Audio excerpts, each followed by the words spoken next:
Hey guys, welcome to another episode of Nerd Impacts Incoming Weekly. As always, got some new news for you here. First things first. First thing's kind of a topic that's going to lead into a bigger topic, a gateway topic, if you will. Wonder Woman 1984, we've recently learned, has gotten moved to HBO Max. It'll still be showing in some theaters in countries where HBO Max is not available. But, this isn't good for the studio, isn't good for the industry. Yeah. It's going to be on HBO Max for a month, and after that, they probably have deals with other companies where they have to allow it to be on VOD and other platforms. But the bigger issue here is what this means for the theater industry. Because I've also heard from a very reliable source. Those of you who are familiar with John Campia, I was watching his show the other day, and his sources usually come from in the studios, and he said that he has very reliable source that Black Widow will also be going straight to streaming, and is going to be going to, of course, Disney Plus.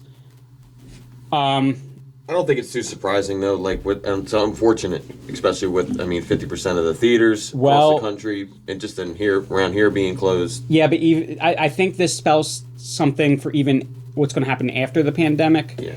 Because also Universal reached a deal with 3 out of the 4 big movie chains, where they only need, before they can bring any of their movies to streaming or to VOD, they only need to allow them to show in the theaters for 17 days.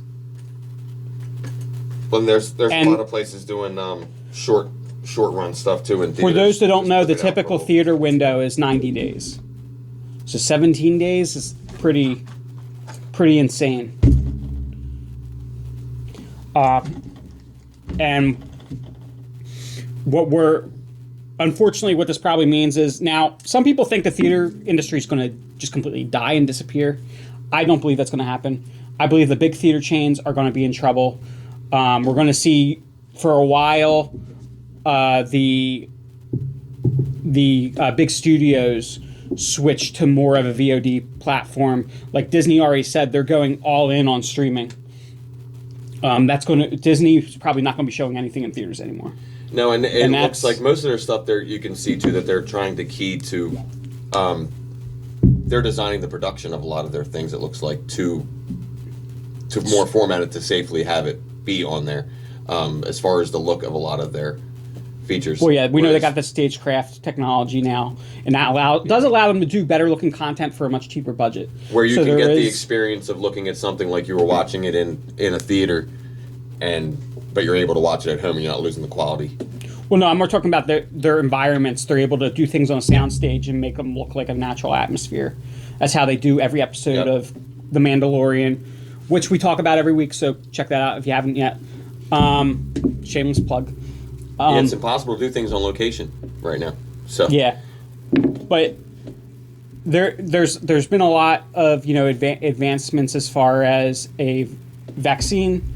But I still think a lot of this stuff is going to last far past the pandemic. But I do think the silver lining here might be this is eventually going to allow an avenue for not just more independent studios to become more known, and to get more limelight, but also for maybe some mom and pop theaters to eventually pop back up, because people are going to still want that theatrical experience.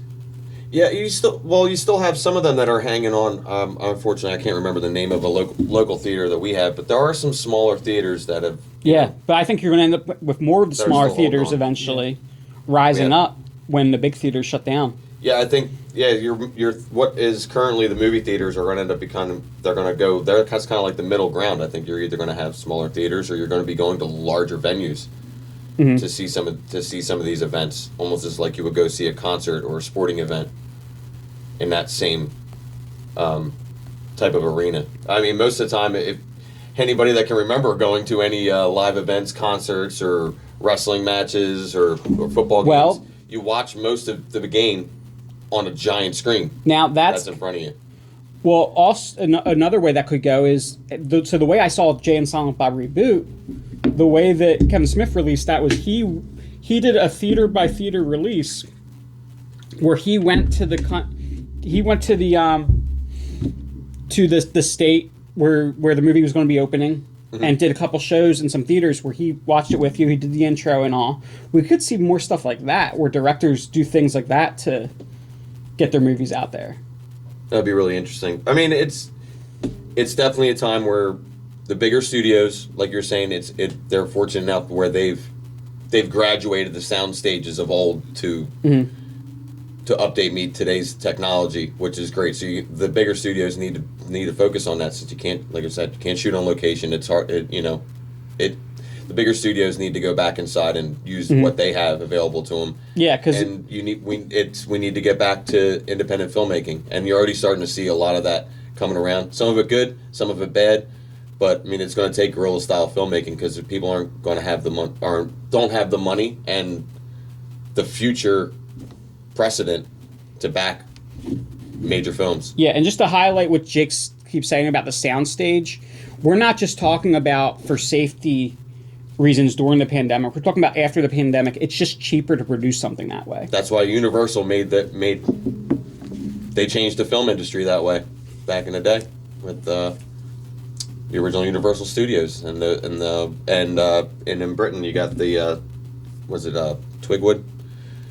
Stigwood Studios, where they're just giant acres and acres and acres of land just covered with buildings that are just full of sound equipment and stages and lights and backgrounds, and you just go in here and you just film movies, and they all look like different stuff inside. You could have 6 different projects going on same time.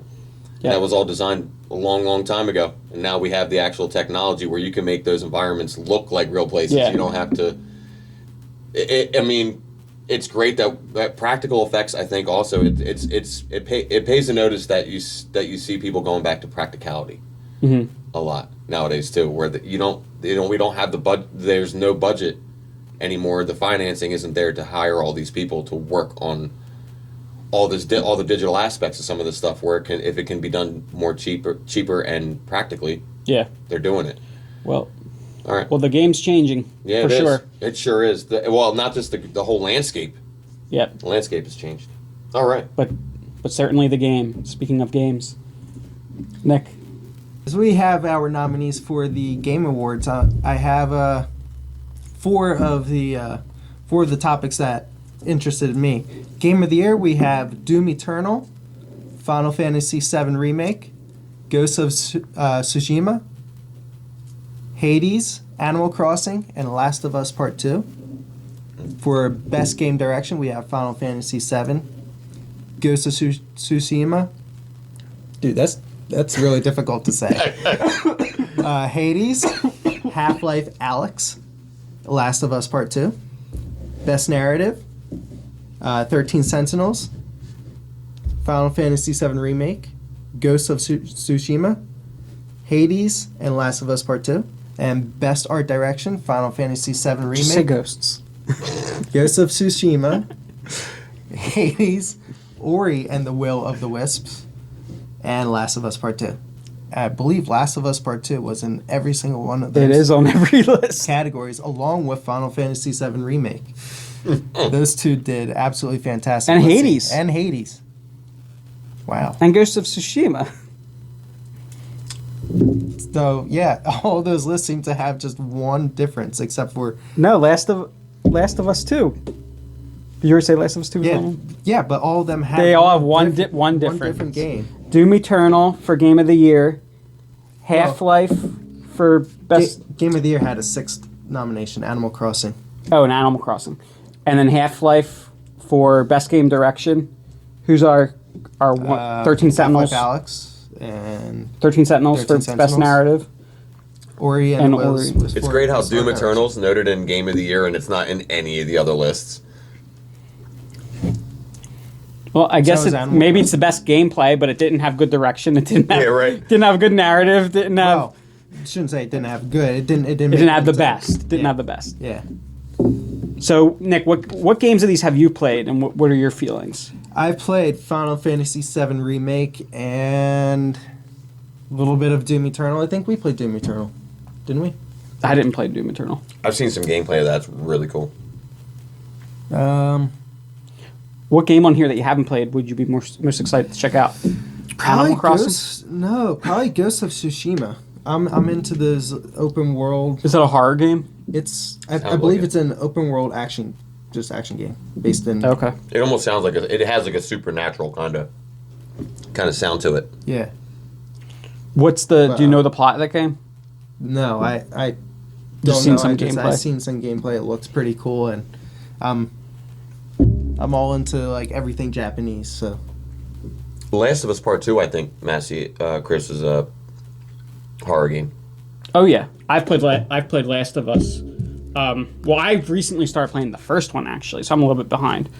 But the Last of Us series is just even the first one, it's the most cinematic gaming experience you could imagine.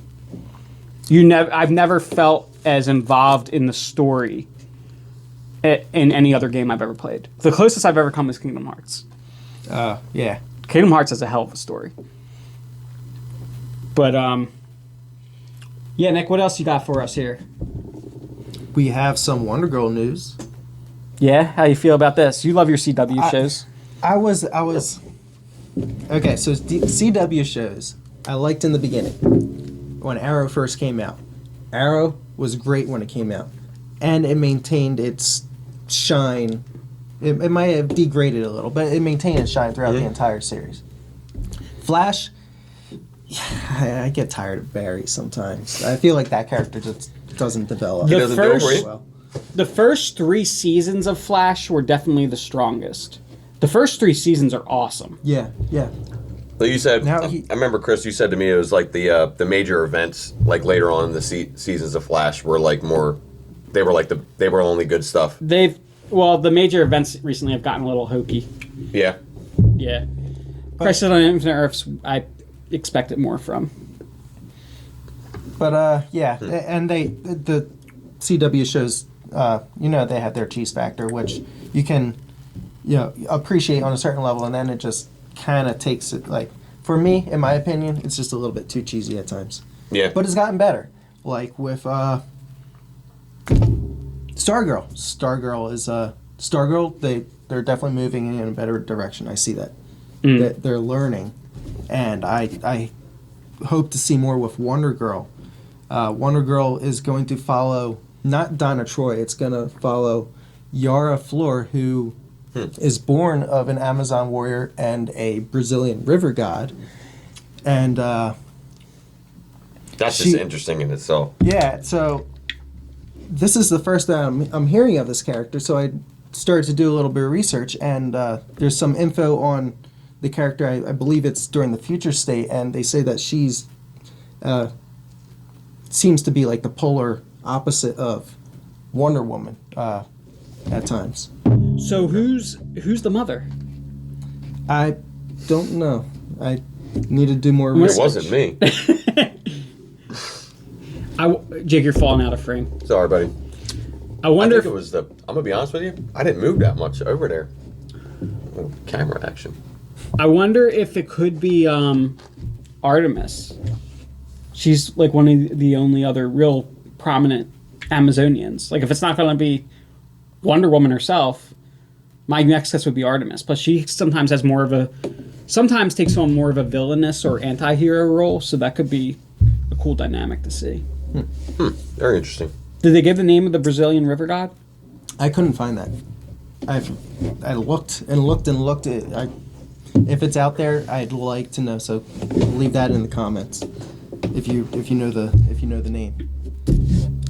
But the series will be written by Dalen Rodriguez. Apologize if I'm not saying your name right. And it'll be done with Berlanti Productions. So Greg Berlanti is going to be, co-producing along with Sarah. Try read my handwriting. Is it the handwriting or is it your pronunciation? Sarah Shadida? something. Shadid? Shadid. That can't be right. No, it's probably just Shadid. And David Madden. Did you see there's another CW series coming as well when you're doing your research? They're doing a Black Lightning spin-off, apparently. Yeah. I did Painkiller. not see that. Yeah, Painkiller. I saw mentions of. Do you know much about this character? I really don't. But I saw the same. I think I saw the same. Yeah, I saw it recently. I didn't have enough time. There wasn't much on it. There's not a whole lot. I think I'm gonna be honest with you. I think it's created for the show. I don't know if it's a I'm not sure though. I could be totally wrong, but I don't know if it's a pre-existing character. I don't remember ever.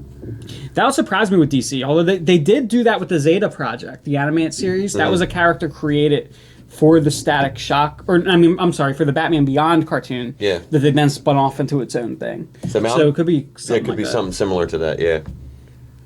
But yeah, I've never heard of it. I did see mentions though of the Powerpuff Girl series. Yeah, the Greg Berlanti Powerpuff Girl series by the writers of Riverdale. That looks, at the very least, looks interesting. I'm very curious, and because Riverdale is a guilty pleasure for me. I love Riverdale. That series is a lot of fun. Show of hands, who's surprised? Wow, I saw no hands go up. Crazy. Have you checked it out yet? No. But dude, in the Riverdale series, spoilers, they we lost Jake. Spoilers.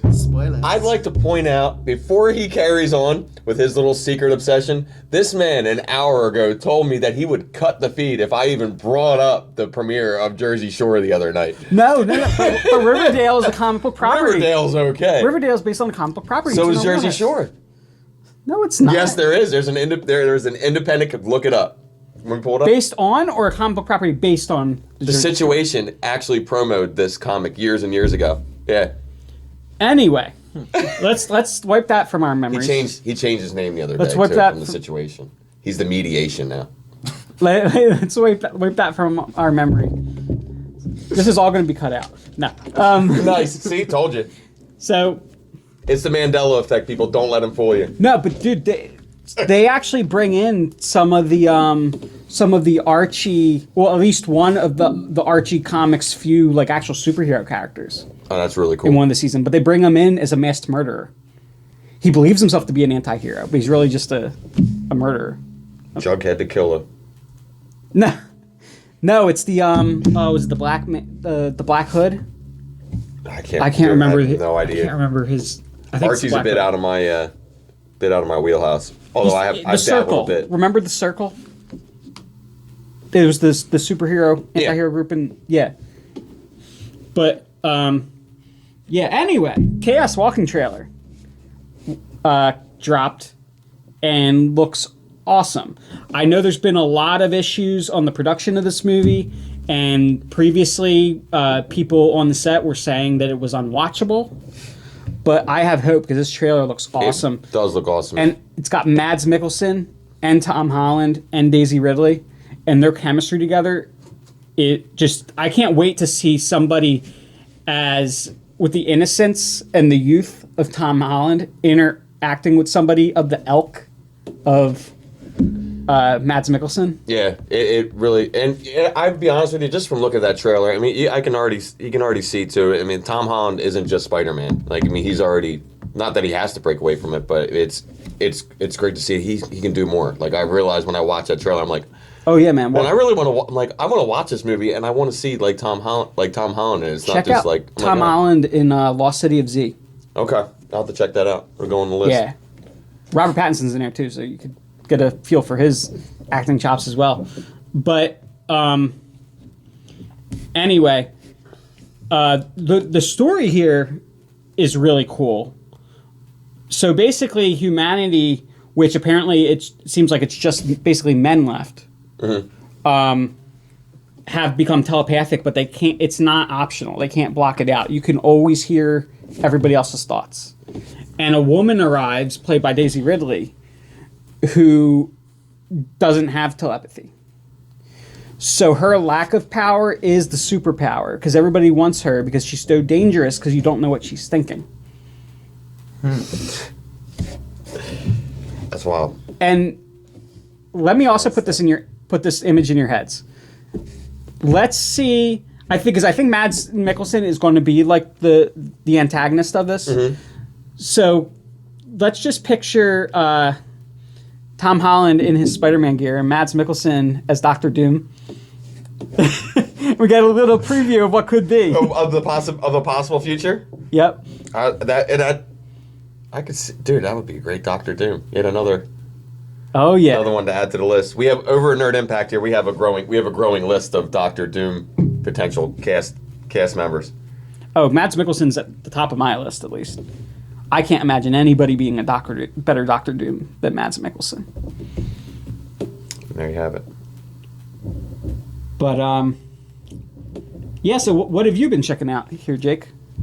What kind of news What have I been checking out? Well, I mean, it's Christmas time. I talked about that the other day. I'm super excited. We got Kurt Russell and Goldie Hawn coming out next week. Christmas Chronicles 2. Super excited. There's some interesting review stuff out there on it. I've got to check out a little bit more. I didn't want to debuted at a film festival already, right? Yeah, and they actually did. Cinemark actually did a short run in conjunction with Netflix and did a short theater run as well. So it's technical. That's why there were so many release dates. Anybody looking up Christmas Chronicles 2 is like, you see it's like, is it You're on gonna be very Netflix? confused. Yeah, it's for some reason they managed to confuss the dates and releases and everything of it. It is coming out on November 25th to Netflix that you can watch in your house. Is the date that we can watch it. So I'm getting ready. I'm getting myself ready for it. I got my beard starting to grow out. It's no comparison to Kurt Russell's beard in Christmas Chronicles 2, which I found out. Fun trivia: 80% real. That beard. It's not a lot of digital effects on that beard. It was just the colorization of it. Kurt Russell bringing his game to it. I was also thinking too when I was watching the trailer again for it, and a part of the review, I'm like, man, I'm having a hell of a time remembering what happened in the first Christmas Chronicles, and then I'm like watching the review of it. I'm like, I really don't. It doesn't really matter. I really don't think it matters because I'm going to get what I want, and it's an hour and 55 minutes of two great people from back in the 80s. We act like Goldie Hawn came in at the end of the first Christmas Chronicles. She was like a cameo at the end of it. She's in the whole movie this time. She plays Mrs. Claus. Nice. Through this. And we haven't seen Kurt Russell and Goldie Hawn together since, it's been quite a while since they've been on film together. But they've been a couple since 1985. Unmarried, they've been a couple, been friends, been off and on, been together. So that is pure chemistry. So I'm watching a review of it, getting a little bit more familiar with some of what's going to be going on with it. The family from the first Christmas Chronicles, they all will be reprising their roles. They'll all be coming back. They're the antagonist of this story is trying to bring Christmas to an end forever. So Santa Claus comes and picks up the kids again, and they kind of traverse and try to... Is it the Easter Bunny? Correct the path. No, Easter Bunny's not in it. You're not getting your Easter Bunny. There's a lot of from what I'm getting, there's the boring parts of it, the slower parts of it is going to be the stuff with the kids and it's filler. Santa Claus is constantly setting them in these dangerous situations to fix things or stop recorrect things from happening, and it's but then you get it's immediately followed up by some awesome Santa Claus stuff. There's some rebellious elves that go rogue, and Santa's got to fight off some elves, and there's some really wild times. It looks like a really fun time. I got one more guess for the antagonist. Thaddeus, the forgotten Thanksgiving turkey. I'm not gonna spoil it, but just kind of think of Krampus. if Norman Rockwell decided he didn't like what he created as the image of Christmas. Krampus. This guy. Anyway, Is anybody We'll ever find listen to out. This guy, he wants to throw these characters in there. We're gonna make our own Christmas movie. You can have all those guys in it. Yes, let's make a movie about Thaddeus. But the for right Forgotten now, Thanksgiving we get to see a holly jolly Kurt Russell comes bounding on to Netflix next week. There's been a lot of really cool content coming on there. Had Jingle Jangle on there. Holiday, I watched that. I thought that was really good. It filled my. I can now go somewhere else other than Hallmark to watch my fun Christmas romantic movies, cozy up with. We also got. I'm really excited about this too. I didn't know how to feel about it when I first saw it, and I had to do a little bit more investigations. One of my surprises, Alien Xmas, that's coming on Netflix.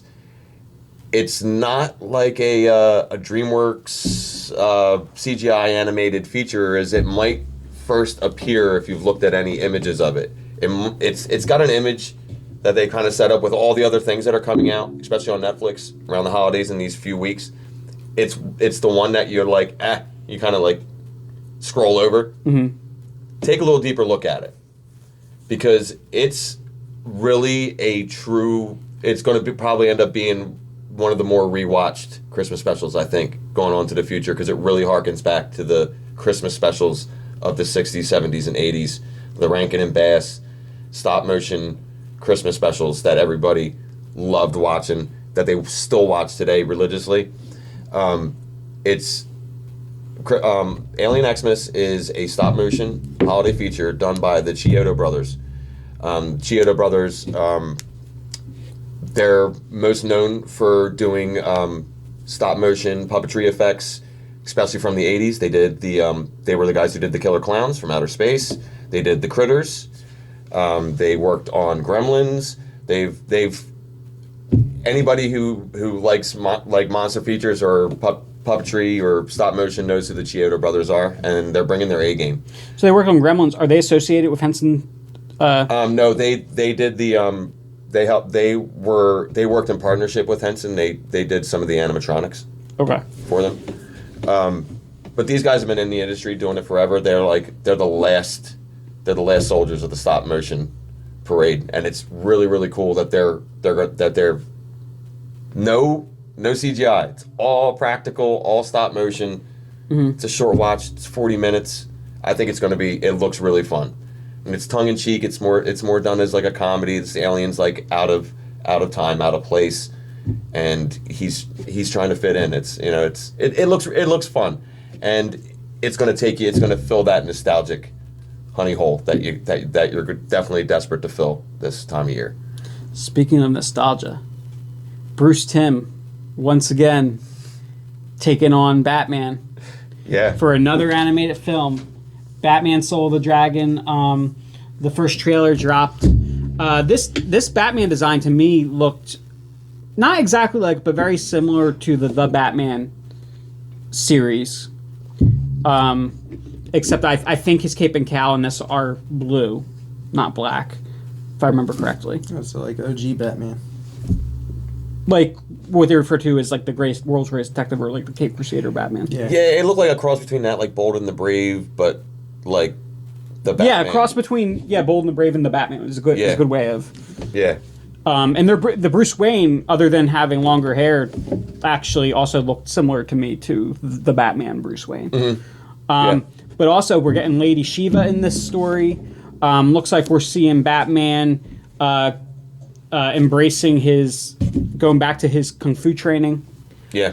Going to be a lot of kung fu, a lot of martial arts in this movie. There's a character that I don't know who. I'm not familiar with his DC character, but looks a hell of a lot like Luke Cage. He looks like Luke Cage crossed with original Marvel Comics Blade, like the way Blade used to look in the comic books. Like that's what he reminds me. But they gave him like his name's the Dragon, right? I think that's that character's name. I could be wrong. That's what I was. I think that was another character. Okay. But they gave him the jeans, the yellow shirt. He even have like, it looks like he even had the bracelets on. Yeah. They're definitely going for trying to make him look a little bit like Luke Cage. Yeah. So kids, they're using there. So kids that don't really know the divide between, we've all been at the point where we didn't understand the divide between different comic companies, and we just thought all superheroes knew each other. And so the little kids watching this are going to be like, is that Luke Cage teaming up with Batman? Sure, son.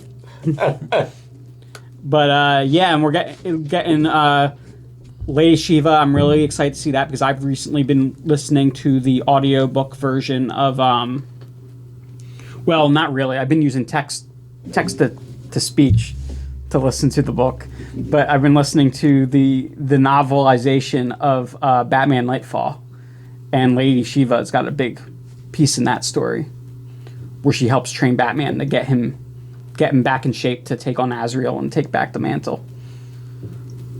But those are all my topics. What else you guys got? I'm still trying to get my hands on the PS5. How's that going? Terrible. Yeah. Massey, you had me. You asked me to talk about one more thing. We got a new Transformers movie coming out in 2021. Supposedly, actually, there's like 3 Transformers movies coming out. One is an animated feature. And these are in addition to the Netflix. Yeah. These are all in addition to the Netflix stuff we're getting. Yeah, and none of the films are associated with one another either. From what I'm gathering, what you wanted me to talk about was how the Creed 2 director is going to be working on this new Transformers project, which is awesome. It's not it is done in association with Hasbro. Has nothing to do with the animated property. It's a complete reimagining of the Transformers. There's also another reboot coming out planned for 2022 that is a reboot of the Michael Bay series. And then there is another Transformers movie which is also slated for 2022, which is done by the same people that made Bumblebee, but has nothing to do with Bumblebee, but is associated with Hasbro and the original property, but isn't animated. Are we sure that only one of these is legit? Lost. They're all legit. They all have. Sounds like a mess. Yeah, it really does sound like a mess. Sounds like. And while all this Transformers action is going on, Michael Bay's making a drama right now. So Michael Bay's not. They said, Michael Bay, I don't want Michael Bay back. They said, Michael Bay, we're making all the Transformers movies. Everybody's making Transformers movies. You're not allowed. You go over in the corner. You make dramas now. Good. So he said, okay, I'm over in the corner making dramas now. So since I was like looking at all that, I'm like, wow, this is like really confusing and it's hurting my brain. I just want to see Unicron like done right on screen. And until then, maybe that's why there's all these unrelated movies because they're different universes. I just want to see Mark Wahlberg go like fight Unicron fist to fist with Optimus Prime. What if the reason though that they're doing these separate movies in these separate universes is because they are doing Unicron? That would be crazy. Here's my sabotage. More importantly than any Transformers action, what you actually have coming out in 2021 that is super awesome, that I'm looking forward to. Tom and Jerry comes out March 5th, 2021. Animated live action reboot. The trailer is amazing. You got a good cast lineup. I'm actually pretty excited about it. I'm not usually excited about these. I didn't like any of the Looney Tunes movies. It's done correctly. They did it through Hanna-Barbera. It's done in association with it. It's done by their stories, so it's not Tom and Jerry like you see nowadays where they're buddies and hanging out. Yeah, well, like it's good old fashioned Tom and Jerry. Let me go here for a second. Give me 1 second. It's done in the style of a comedy. This is like a PG-13 done so that kids can watch it and we can watch it and they can still get violent but yet your kids can still go out and see it. Chloe Grace Moretz works at a hotel. The movie seems like it starts off Tom and Jerry are like making their split, like it's like they're going off to like new lives. They've had enough of each other, but they want to like part ways good. Like the trailer opens up and they're like, Jerry's got his bag, he's crossing the road. Tom's like getting ready to get a bus, and like right before the bus pulls, like he's like sitting at the bus stop and he's like goes like this to get like a hug, and Jerry's like, okay, come here, and I'll give you a hug. And he goes to walk out into the street, and the bus like runs him over. It cuts to a scene in a hotel, and Chloe Grace Martin's in there, and then you see Michael Pena. So I love Michael Pena. Mm-hmm. He plays Terrence as like the overseer of the hotel, of the whole hotel, and Chloe Grace Martinez, she's like head of like like the upkeep and make it in charge of the hotel staff, and now they have a mouse problem because this is where Jerry decided to make his home, and it's an animated mouse hole against the wall of like a lobby in an actual like real swanky fancy Is hotel. it an animated mouse problem? Or all the mice animated? No, it's just Tom and Jerry are animated. So they have this mouse problem now, right? Michael Pena says, says to Chloe's character, Kayla is her name in this. We have a mouse problem. You have to take care of it. Like that's simple. Like it's great, so easy to plot. She's got to take care of it. Like, well, what's she gonna do? You got an animated mouse. What do you think she does? She got to hire a mouse catcher, right? In comes our buddy Tom. Was hired because he's out on the streets, will work for food. She has no other choice. He gave her no budget. She goes out there, hires Tom to be the mouse catcher. So they're right back to their old thing. So we get an old school Tom and Jerry chase scene in an actual hotel. Okay? To make this even better, Chris, because now I see I've totally got you locked in now. You're in. You're in there. I've been hearing such bad stuff No. about it. I'm on board. Guess who plays the hotel chef? Because you know that this all has to end at like a big banquet or some crazy thing happening where there's crazy hijinks and everything gets disturbed. Guess, and there has to be a guess. mouse. Since there's a mouse, there has to be a hotel kitchen, Yeah, right? my first guess would be Rowan Atkins. Even better. You got one more guess. What do you think, Nick? Who's the eccentric, crazy hotel chef? You're going to love this. You're going to lose it when I Ken tell you. Jeong. Yep. Nailed it. Oh!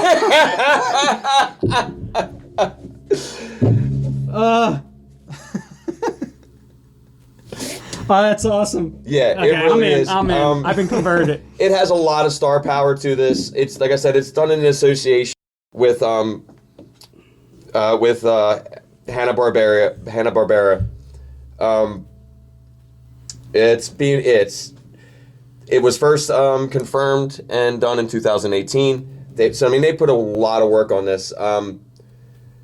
Tom and Jerry is set to be released in the United States on March 5th, 2021 by Warner Brothers Pictures. It was delayed from an initial December 2020 release date due to the COVID pandemic. So it was supposed to be coming out for the holidays, but they did hold it back. They didn't push it. So I think it's that's what I'm looking forward to. Nice. I think that's way better than Transformers in this situation. Well, I don't mind ending on Ken Jeong getting work. Love that man. That's what I got for you, Massey. I just actually just watched one of his comedy specials last night on Netflix. Which one? It was his first one at the Ice House. I can't remember the name of the special. I don't know. I belong to Ho or whatever because his wife's name's Fran Ho. I'm here for Ho or something like that. Yeah. So before we leave, then we got Thanksgiving. Happy Thanksgiving to everybody out there watching. What are you watching Thanksgiving? What do you guys watch? I want to check What's your out Thanksgiving I want to tradition? check out this. We don't have. I don't. You guys don't watch anything? We don't have a Specific? Thanksgiving tradition really. No. No. eat till Macy's you, Thanksgiving Day Parade. Yeah. eat till you fall asleep. We watch it, yeah. Well, we watch a parade. They're still doing a parade this year somehow. They're still pulling that off. Just no crowd, which I never get to go anyway. So Yeah. ha ha ha. But yeah. But no, I'm sure we'll be starting our Christmas movies. Yeah, Probably hitting Christmas Chronicles too. some good stuff, man. I'm super excited about it. But yeah, I've started busting out my my Thanksgiving horror. Don't forget to get into your Thanksgiving horror movies this year. There's plenty of good ones out there. Yep. Thanksgiving, it's on streaming. It's a total garbage movie, so you can find it for free practically anywhere. Want to search a little bit harder? Do a search. I recommend watching Home Sweet Home. It's a really cool, really fun Thanksgiving movie that barely even mentions Thanksgiving. And another movie, if you ever want to see a man turn into a turkey by eating contaminated, drug-fueled turkey with PSAs at the end. There's an awesome movie called Blood Freak about a giant turkey guy going around killing people. It's great. And don't forget to petition Lionsgate to greenlight our Thaddeus the Forgotten Thanksgiving Turkey movie. Oh, I almost forgot. I had one more thing. To break in, and I did post it. Anybody who follows us on Facebook, I did post this, or whenever this gets launched, I posted it a few days ago. Robert Englund, confirmed new cast member for Stranger Things Season 4. Just let the fan theories abound. I know that they released that early just to see where everybody would, just to build up the hype for that. Really, really cool. Super confirmed. He confirmed it himself. There's a little live footage on YouTube of him talking about it. Super cool stuff to look forward to. Stranger Things coming up. So now I have with Stranger Things, My Little Pony, and Robert Englund to look forward to in the Stranger Things life. Nice. All right, now I'm done. All right, guys. Well, that'll do it for today. Until next time, don't forget, like, comment, and subscribe. Follow us on share. Please share the nerdiness. Follow us on Facebook. And until next Definitely time. watch us on YouTube. YouTube. Well, they're watching us on YouTube, so they know we're here. I know, but they gotta come back more often. They gotta hit that subscribe button that's down there. There's a thumbs up button. None of you guys are doing that. We gotta get on that. You gotta be a little tougher on these people. You don't know how this works out there, Massey. They do whatever they're told. This is our good cop, bad cop. And until next time, stay nerdy.